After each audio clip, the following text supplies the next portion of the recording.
భూమి వార్తలకి స్వాగతం. నేను ప్రియ.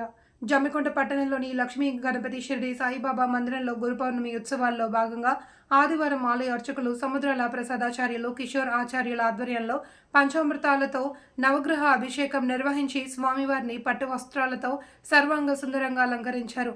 వందలాది మంది భక్తులు గురు పౌర్ణమి సందర్భంగా సాయిబాబా వద్ద ప్రత్యేక పూజలు నిర్వహించారు. అనంతరం అన్నదానం నిర్వహించి భక్తులకు తీర్థ ప్రసాదాలు అందజేశారు.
ज्ञानमयो विज्ञानमयोऽसि सर्वं जगदिदं तदाज्ञायते सर्वं जगदिदं तद्दिष्टते नारकाय गाय बीनानं माप्लेदिकीडुम्